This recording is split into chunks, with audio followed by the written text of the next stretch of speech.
गायत्री महामंत्र एक बार मेरे साथ दोहराओ। ओम भूर्भुवः स्वः तस्य वितुर्वरेण्यं भर्गो देवस्य धीमहि धियो यो नः प्रचोदयात्। आत्म विस्तार की बात आप लोगों से चल रही थी और आत्म विस्तार के लिए आपसे ये कहा गया था सूक्ष्म शरीर का विस्तार ही आत्म विस्तार है। स्थूल शरीर पर तो बंधन ही बंधन है, परंतु सूक्ष्म शरीर की क्रिया पद्धति को देखिए।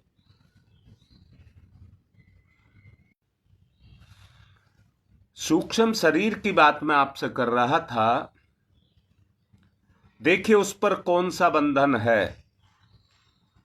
स्थूल शरीर के मुकाबले में सूक्ष्म शरीर कितनी तेजी से काम करता है। यहां मैं एक बात और कहना चाहूंगा, जो व्यक्ति स्थूल शरीर में मरने तक, शरीर त्यागने तक अपने काम को करता रहता है,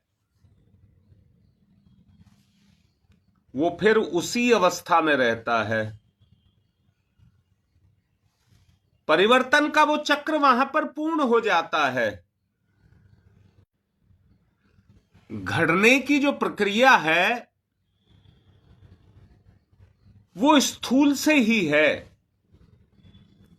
जब स्थूल नहीं रहेगा तो आप अपने आप को सुघड़ कैसे बना सकते हैं। दोबारा बोल रहा हूं, दोनों अवस्थाओं को जांचने की आवश्यकता है। इस समय आपकी कल्पना शक्ति केवल काम करती है, परंतु यदि सूक्ष्म शरीर काम करने लगा, देख लीजिए अंदर से, आपका सूक्ष्म शरीर काम कर सकता है कि नहीं कर सकता।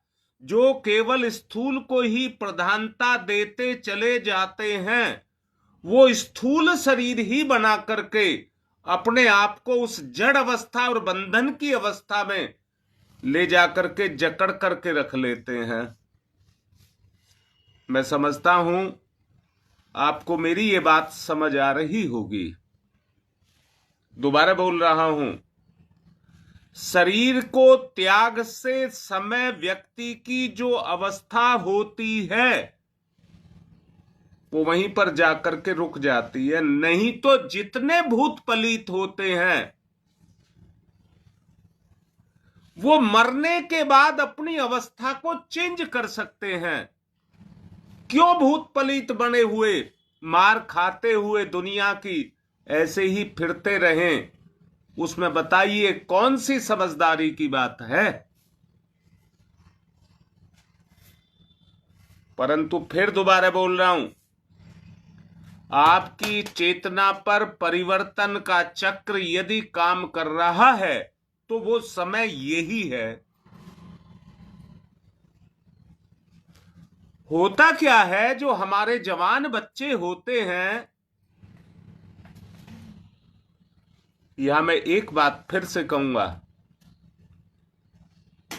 बात आती है मैच्योरिटी की, परिपक्वता की।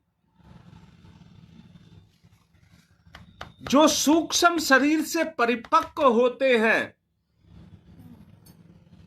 वो स्थूल के बंधन में नहीं बनते। उनको संस्कार भी कहा जा सकता है।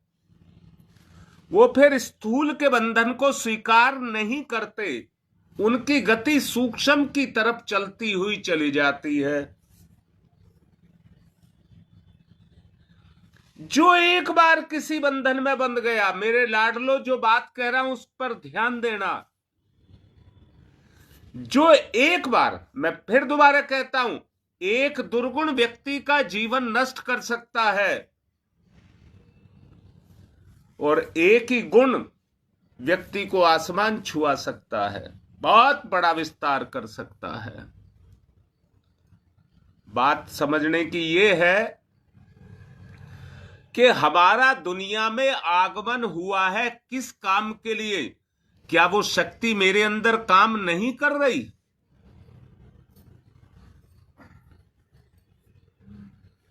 बोलो बेटा, काम कर रही है कि नहीं कर रही? परंतु कल्पना कल्पना कल्पना।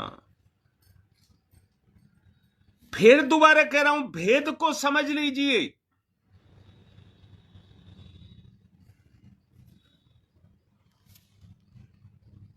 अभी तक मैंने शरीर की गति कहा है,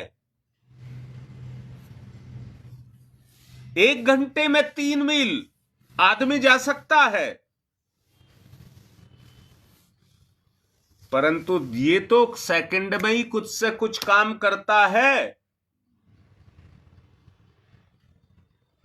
दोनों की तुलना करके देखिए, वो असीम क्षमताएं आपके अंदर छुपी हुई हैं।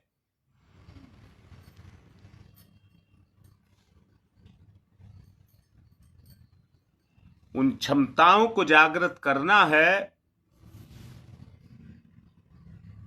अपने आप को अनगढ़ से सुगढ़ स्थिति में लेकर के आना है। मैंने पिछले दिनों भी आपको कहा था, एक कुम्हार बर्तन बनाता है, परंतु उसको टिकाऊ रखने के लिए पकाता भी है, वरना बनाया गया बर्तन कुछ ही देर काम कर सकता है और पकाया गया बर्तन जब तक किसी वजह से टूटेगा नहीं, अपना काम करता रहेगा। देख लीजिए, यही आपके सूक्ष्म शरीर की अवस्था है। आप उसको पका लीजिए।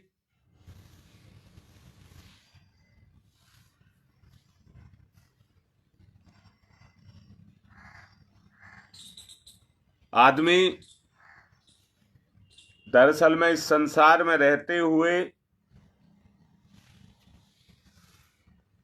दूसरों को निर्देश देता रहता है और अपनी आवश्यकताएं बताता रहता है। इसी सूक्ष्म शरीर के द्वारा, इसी सूक्ष्म शरीर के द्वारा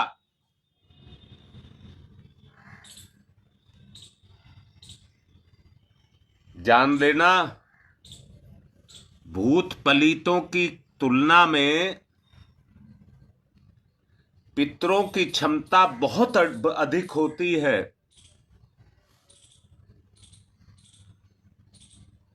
दीपा, तुझे ऐसा सवाल नहीं करना चाहिए, क्योंकि तुझे मैंने साधना बताई है बेटा, और इसका मैंने सबको कहा है कि दीपा को मैंने वो रास्ता दिया है। दीपा और योगेश दो को ही वो रास्ता दिया है भाई। अपने जीवन के क्षेत्र में आगे बढ़ते चले जाओ बेटा। मैं भी कह रहा हूं, जरा देखो भूत में और पितृ में कितना अंतर है। एक अवस्था का ही अंतर है। भूत अपनी कामनाओं के लिए भटके मारे मारे फिरते हैं, और पितृ अपनी शक्ति से अपने आप को परिपक्व करके दोबारा जन्म लेते हैं,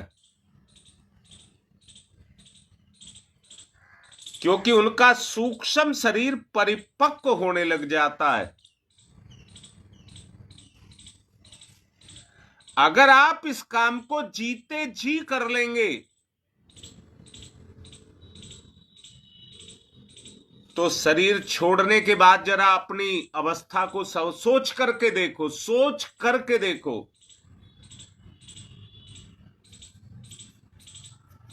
स्थूल शरीर के मुकाबले में सूक्ष्म शरीर उच्च स्तरीय साधना के द्वारा क्षमता को रखता है। तपस्वी स्तर का व्यक्ति को बना देता है, तपस्वी स्तर का व्यक्ति को बना देता है। सामान्य काया को सिद्ध करके महापुरुष के स्तर को प्राप्त हो जाते हैं। सिद्ध पुरुष अपनी काया की सीमा में रहकर दिव्य क्षमताओं को अर्जित करते हैं। अपनी काया की सीमाओं में रह करके दिव्य क्षमताओं को ग्रहण करते हैं। दूसरों की सेवा सहायता करना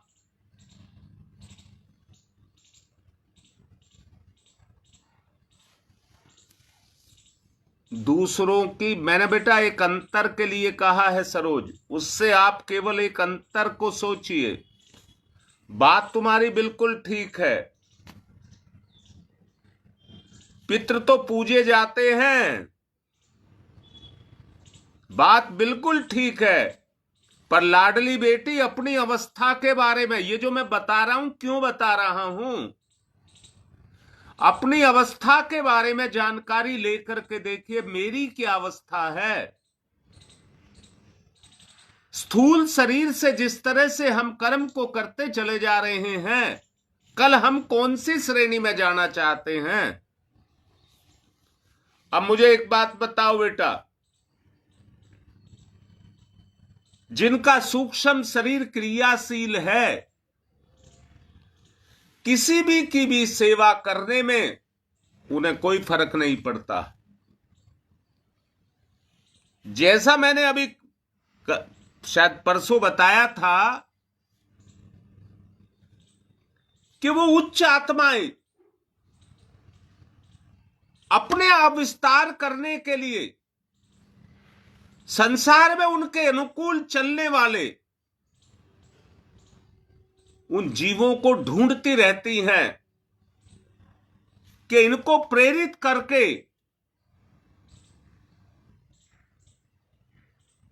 हम धरती पर कुछ अच्छे कार्य करवा सकें।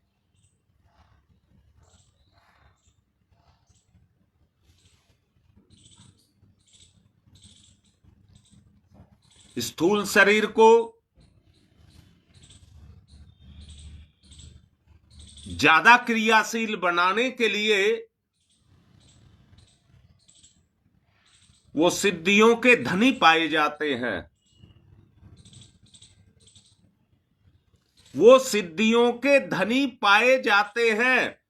ये मत कहना कि मैं आपका प्रलोभन जगा रहा हूं, प्रयास कर रहा हूं आपको सही बात, सटीक बात समझ आ जाए। फिर आप किसी प्रलोभन में नहीं, परमार्थ में अपने जीवन को जीने लग जाएं।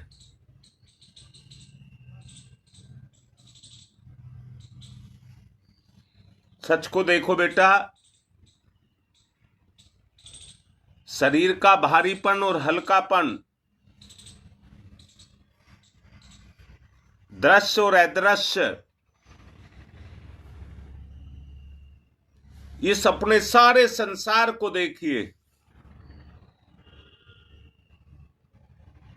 अब तुमको यात्रा दृश्य से करनी है और अदृश्य में प्रवेश करना है। दृश्य संसार से अदृश्य संसार में प्रवेश करना है।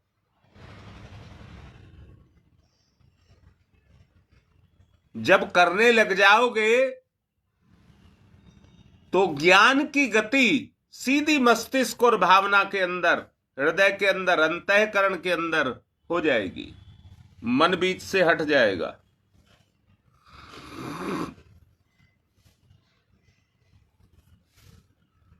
क्या प्रत्यक्ष रहते हुए ऐसी संभावनाएं आपके अंदर हैं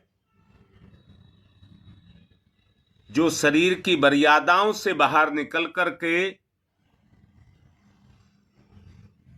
सूक्ष्म संसार के अंदर प्रवेश कर सकती है।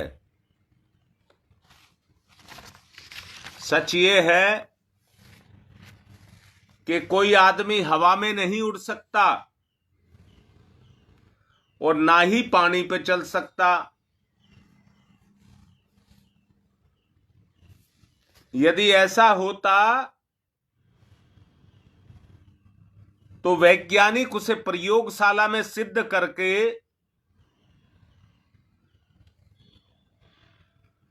प्रमाण रूप में उसे धरती पर ला देते। परंतु एक बात देखिए, अगर आपके विचार हल्के हैं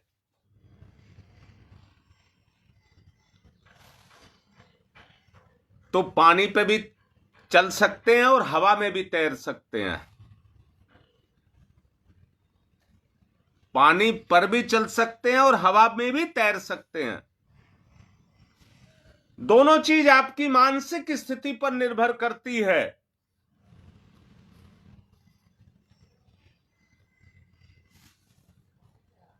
तरह तरह के बखान शास्त्रों में तो आते हैं पानी पर चलने और हवा में उड़ने के।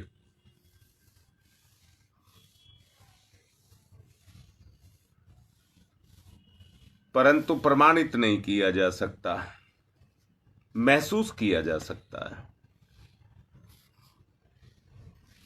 बात सूक्ष्म साधना की है, सूक्ष्म को साधना है। और ये एक विशेष साधना है, सामान्य भी नहीं है, बहुत कठिन भी नहीं है कि नहीं होगी। हमारी ही पुरानी मान्यताएं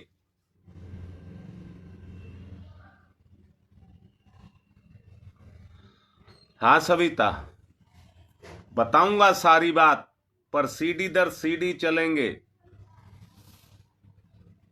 अपने आप को पहले ढालिए, एक साथ में हल्के विचार पर नहीं जा सकते।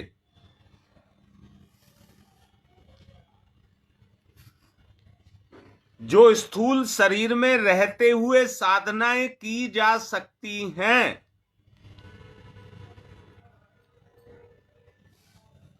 उन्हें सूक्ष्म शरीर से महसूस करना होगा, जिससे उनकी गति सूक्ष्म में होना शुरू हो जाए।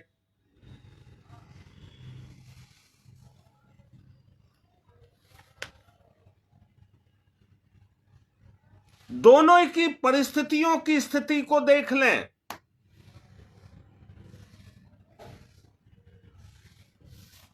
साधना के बगैर यह संभव नहीं है। केवल लक्ष्य को देखकर लक्ष्य तक पहुंच पाना वो आसान नहीं है। कल्पना से तो कर सकते हो, यथार्थ में नहीं। इसे योगाभ्यास का पहला चरण कहा गया है बेटा। योग अभ्यास का इसको पहला चरण कहा गया है।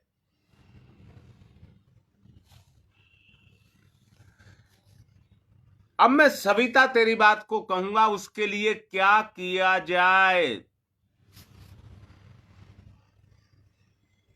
सबसे पहला है उच्च स्तर के मार्गदर्शन, उच्च स्तर का मार्गदर्शन। ये उसी पर टिका हुआ है। आध्यात्मिक क्षेत्र में सबका पाठ्यक्रम एक नहीं हो सकता, स्वभाव के अंतर के कारण। स्वभाव के अंतर के कारण सबके लिए एक ही सिद्धांत काम नहीं करता है। बाह्य में एक ही सिद्धांत काम करता है,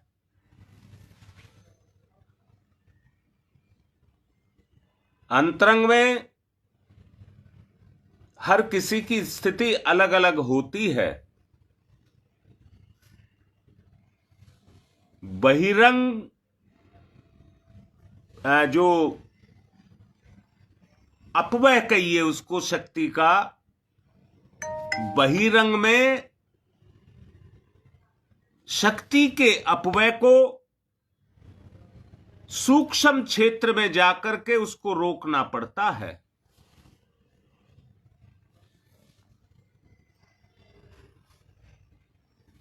अंडा जब तक पक नहीं जाता तब तक चूजा पैदा नहीं हो सकता।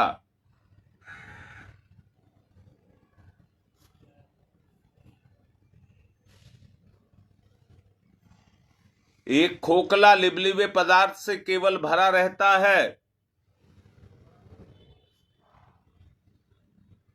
अंडे में से चूजा स्वयं उसके छिलके को तोड़ करके बाहर निकलता है। अंडे के अंदर उसकी गति शुरू हो जाती है, चलना फिरना शुरू हो जाता है, और बेटा वो स्वयं अपना रास्ता खोजने लग जाता है। ये मैं आपके लिए कह रहा हूं, उस सूक्ष्म के लिए कह रहा हूं जो इस शरीर रूपी खोल के अंदर, आवरण के अंदर बंधा हुआ है। जब तक मैच्योरिटी, परिपक्वता नहीं आएगी तो इस खोल का दायरा, जो आपकी सोच का दायरा है, उससे आप बाहर नहीं निकल पाएंगे।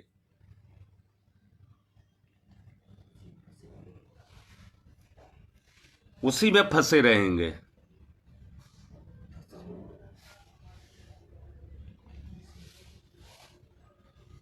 तुम्हारी मां, देखिए अपनी निज की बात कह रहा हूं, मुझसे कहती थी पेट्रोल के बगैर स्कूटर चला लीजिए।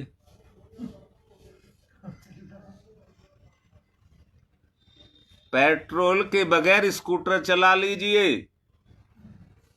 उदाहरण बड़ा अच्छा था, क्योंकि पैसे के बगैर काम नहीं चलता।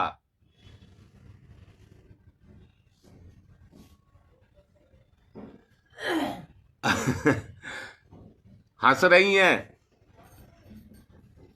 अब मैं खोल की बात कर रहा था, प्रलोभन का खोल, प्रलोभन का खोल,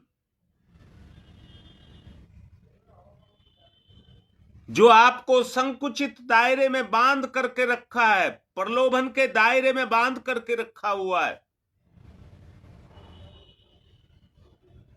अगर विस्तार करना चाहते हो तो इस आवरण को तोड़ना ही पड़ेगा।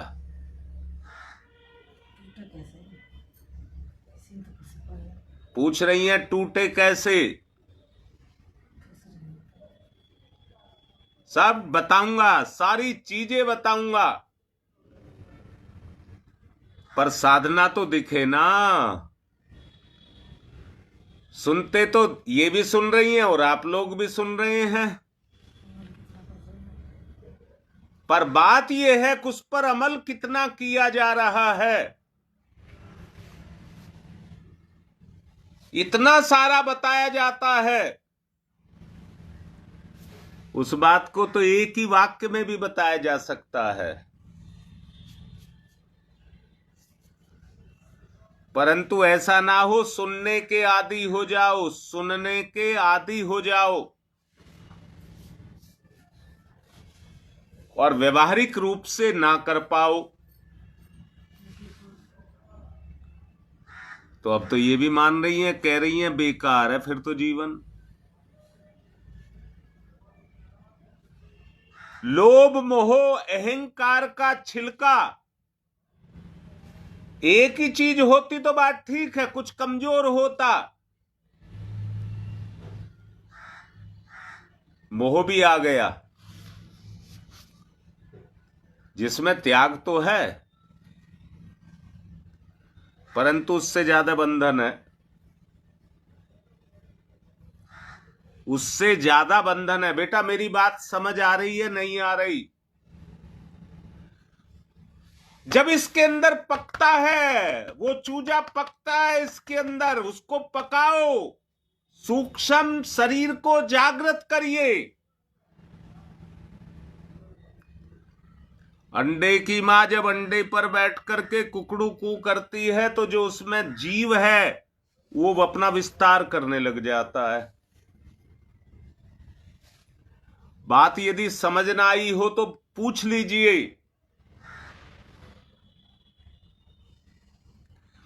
ए बेटा एक बात बताओ, अगर खोल में जीव है ही नहीं, चूजा है ही नहीं, तो आया कहां से?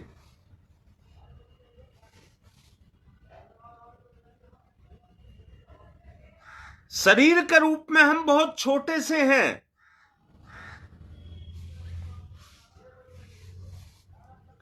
परंतु सूक्ष्म शरीर का यदि जागरण किया जाए तो अपना विस्तार होता है कि नहीं होता?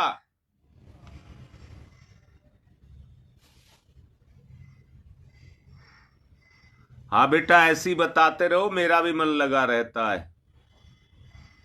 बात समझ आ रही है? उसको व्यक्त किया करो, और व्यक्त तभी कर पाओगे बेटा जब वो अंदर से छुएगी, आपको अंदर से छुएगी।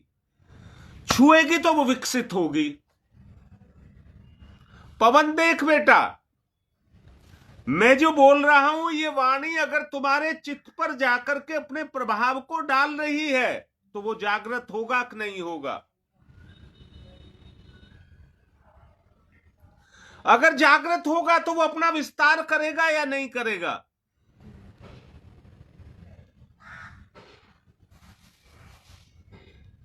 आपको अपने सूक्ष्म को जागृत करना है बस। मैंने कहा छिलके के अंदर चूजा दौड़ने लग जाता है, छिलके के अंदर चूजा दौड़ने लग जाता है, पर दायरा नहीं तोड़ पाता। जब नहीं तोड़ पाता तो फिर उसकी इच्छा उठती है, खोल के बाहर चल। सांसारिक जो बंधन है, शरीर के सांसारिक जो बंधन है, फिर जीव इनमें सीमित नहीं रहना चाहता। परम पूज्य गुरुदेव ने ब्रह्मा के कमंडल में उत्पन्न हुई एक मछली का विस्तार दिखाया, बताया। वो हमारी संस्कृति का विस्तार है। छोटी सी मछली ब्रह्मा के कमंडल में पैदा हुई और कुछ ही समय में कहने लगी, माई बाप ये मेरे लिए छोटा पड़ रहा है। उन्होंने उसे एक बड़ी से तालाब में डाल दिया। कुछ समय कहने लगी, मेरा शरीर अब इतना बढ़ गया, ये भी मुझे छोटा पड़ रहा है। उन्होंने नदी में पहुंचा दिया। उन्होंने कहा ये भी मुझे छोटा पड़ रहा है, तो उन्होंने समुद्र में पहुंचा दिया। यानी कि आपका दायरा छोटा नहीं है, बहुत विस्तार, अनंत विस्तार आपके अंदर छुपा हुआ है।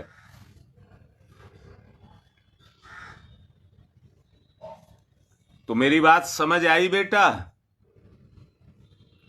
ये मत्स्य अवतार की प्रक्रिया ही सूक्ष्म भावनाओं के द्वारा आत्म विस्तार की प्रक्रिया है।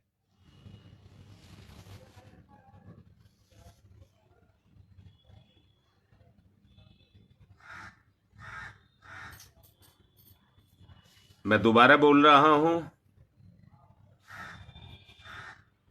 कौन कितना अपने विस्तार की बात को सोच रहा है,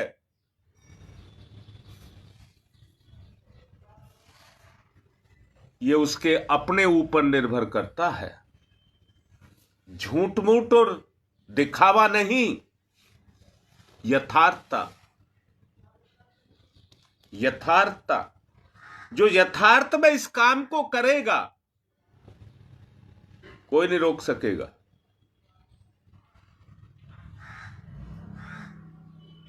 कल गंगा विहार से पुष्पा ने मुझे कुछ इस तरह की बातें कही थी जिनको मैं अब समझा रहा हूं।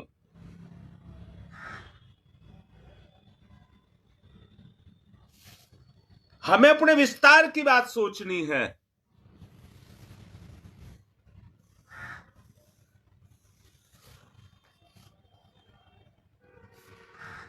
पुरातन ग्रंथों में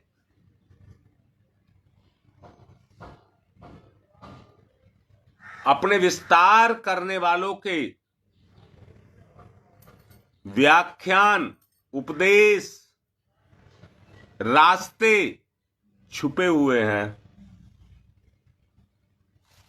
पढ़ने वाला समझ नहीं पाता है, क्योंकि जब तक उनके जैसी विचारधारा नहीं होगी तब तक रास्ता समझ नहीं आएगा।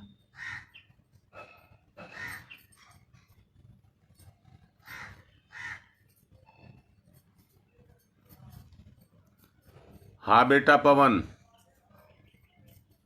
जब चूजे का कोई खोल है, मेरे लाडले बेटा एक बात सोच, भगवान सबका एक है, सारे जीव उसके अपने अंश हैं।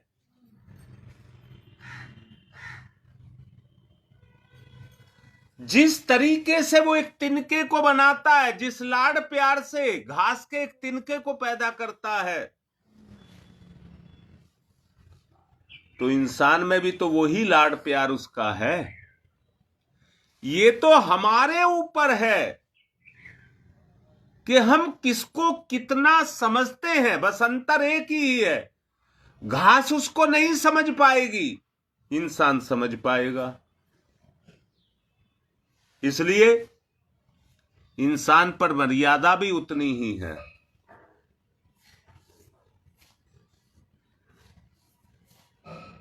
और बेटा मैं तो एक बात कहूं,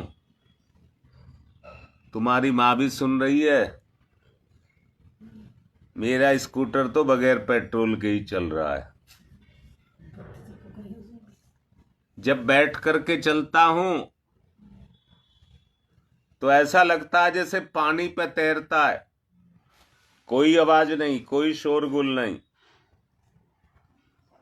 जब तेजी से चलाता हूं तो लगता है हवा में उड़ रहा है। पर सच्चाई तो यह है कि जमीन पर चल रहा है। ये तो सूक्ष्म शरीर का अनुभव है। वो कैसा अनुभव कर रहा है।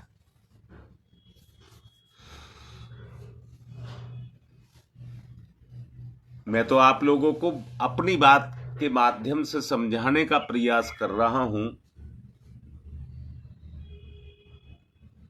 आपका आचार विचार कैसा है, उसी पर सब कुछ निर्भर करता है। समय हो रहा है, विषय तो बहुत लंबा है, शायद जीवन भी छोटा पड़ जाए, परंतु करना शुरू कर दिया जाए तो काम शुरू हो जाएगा।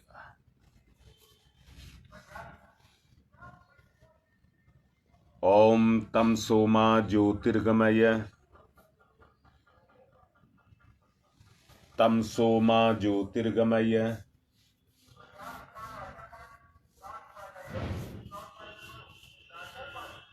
तम सोमा ज्योतिर्गमय, तम सोमा ज्योतिर्गमय, असतो मा सद्गमय,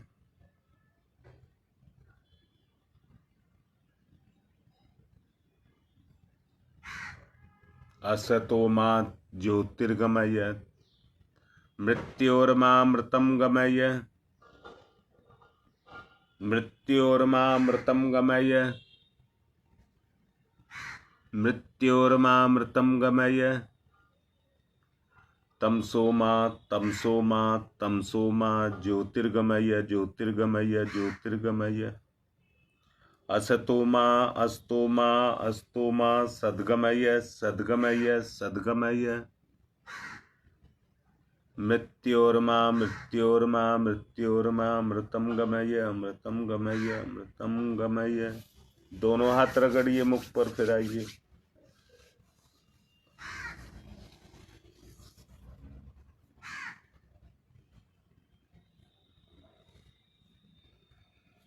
पवन देख लो बेटा, सब कुछ जो बोला जा रहा है यही सोच करके बोला जाता है कि कैसे आपको उस बात को समझाऊं।